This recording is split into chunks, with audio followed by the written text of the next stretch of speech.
and we're breaking out the glasses so that this video looks slightly different than the last one.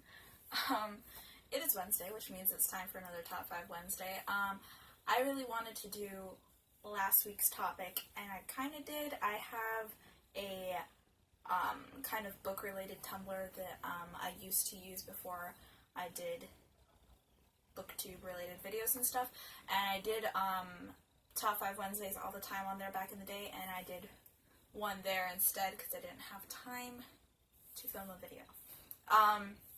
So I'll try to remember to link that below. Who knows if I'll remember it, but if so, then you can go there and you can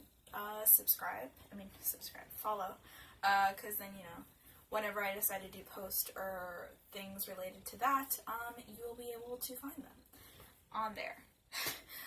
This week's topic, Top 5 Wednesday was created by Lainey over at Ginger Reads Lainey and is now run by Sam over at Thoughts on Tomes. Okay, so this week's topic is like nostalgic fictional crushes. So I took that to mean kind of like book boyfriends that you had way back in the day. And instead of like normally doing it from like my least favorite to my most favorite, it's organized from the one that I had later in life. Like, let's say, oh, this was my book boyfriend like 5 years ago, but then like number one will be like the one that I was crazy about like 10 years ago. It's like it'll slowly descend into the oldest book crush I've ever had kind of thing. It kind of makes sense, I think so. I don't have like books to show you for like at all for like two of them, which the first one, number 5, is Damon from the Immortal series by Alison Noel, which lots of people seem familiar with the first book, which is Evermore. I loved him so much. I believe I read the series about 5 or 6 years ago, and I just loved him, and I pictured him as Andy Biersack from Black Veil Brides, the lead singer, which made me like even more crazy about him. He has, you know, abilities, and he can live forever, and he's just really nice looking, and he has the aesthetic with like the leather jacket and all that stuff. And I just remember really liking him, and in such a shit show of a series where there's so many frustrating characters and so much horrible, messed up stuff going on, because there are kind of trashy reads, he was one of those things that stood out as like the beautiful thing of why I kept reading. And I did end up really liking the series in the end. Number 4. Let's see how my list goes. Okay. I do not, like I said, all of my books are in storage, well, like 90% of them. So I don't have the Immortal series with me. I thought I would have the spin-off series, but I didn't even have that with me, or at least it's like in the back of the shelf somewhere, so I can't find it. So I don't have my Twilight books with me here. But here is the only kind of Twilight-related thing I have with me, and it's beautiful. It's the movie companion thing. But number 4, which I definitely got into them like, 2007, 2008.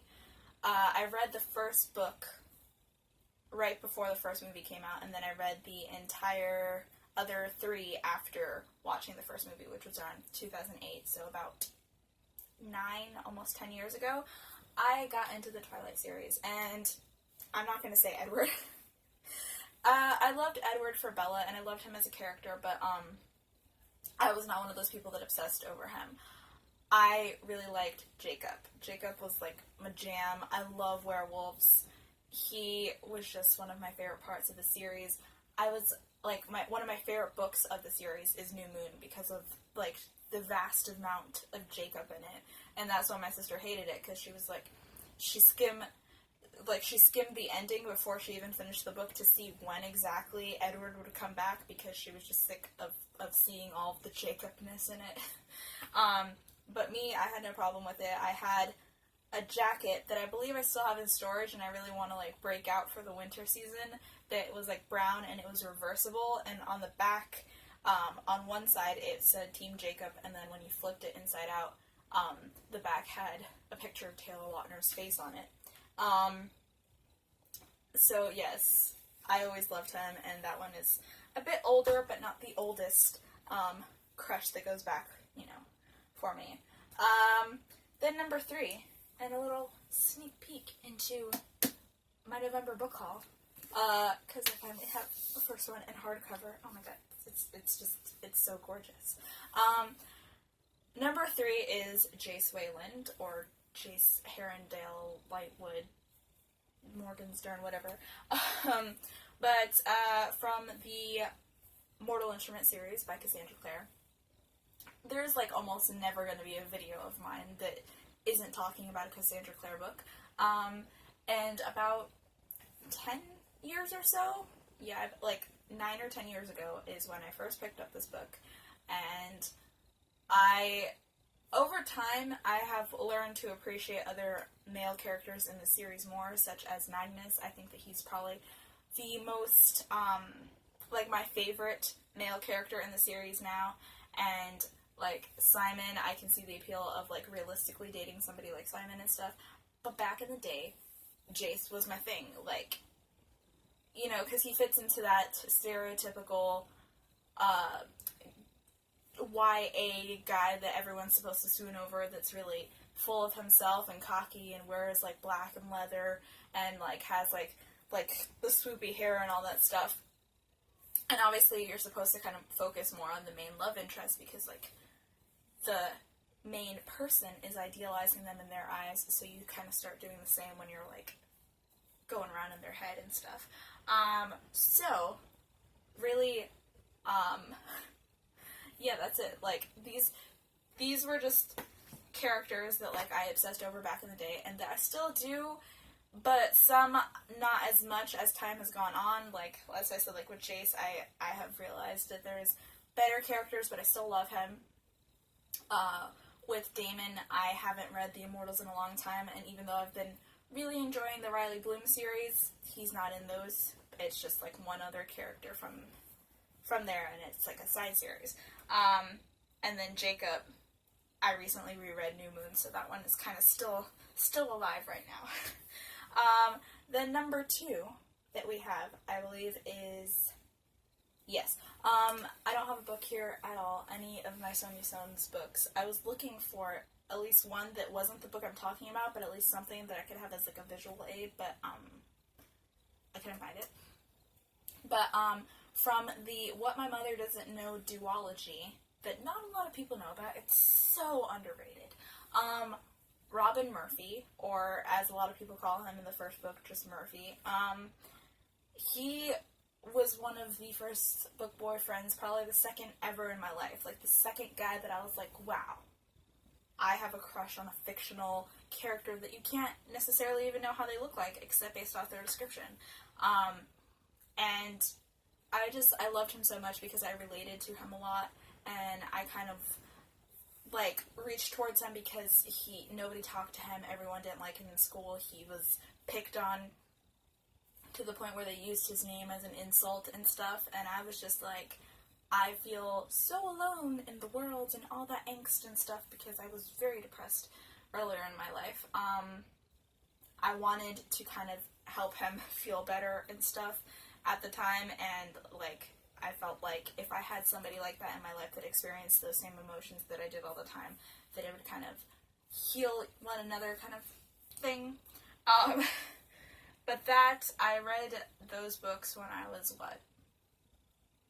10? 9? Maybe not even further back. It's, like, been over 10 years since I've read those books, and I've reread both of those books, the first and second one, more times than I can count. I've probably read, like, the first one over 50 times, and the second one, like, at least 20, which is in his point of view, this is the second one, and, yeah. And then the first one was really looking for something that I could hold up for this, because all of my Maximum Ride books are in storage, and apparently now so are my mom's Maximum Ride manga. So, but I remembered that at Walker Stalker I bought her this, which is like a comic trade of Maximum Ride, and yes, the first book boyfriend, the one that wins this list, is Fang for Maximum Ride, and yeah, he was just the first. Maximum Ride was one of the first series that I've ever read in my entire life, besides, like, was Series of Unfortunate Events and Narnia, which I never crushed on anyone back in, like, those days when I was reading those books. But Fang was, like, the first one that I've ever read in the description of, like, snarky, like, bad boy that, like, you know, the main character shouldn't fall in love with and stuff, but she does anyway. He was the first ever description I read of that, and I just, like, ate it up, and I was crazy about him. And I loved those books, and I read the first 4, and then, I stopped reading the series, but I really want to reread the first 4, and then just read the other, like, 4 or 5 that have come out since then, especially Fang, which is all in his point of view, like, that book, which I believe is, like, the 6th book in the series, but anyways, I was rambling a lot. I thought this was going to be a lot shorter, but if you liked this book, be sure to like this video, be sure to give it a thumbs up, and please subscribe if you would like to see more of my face and my books.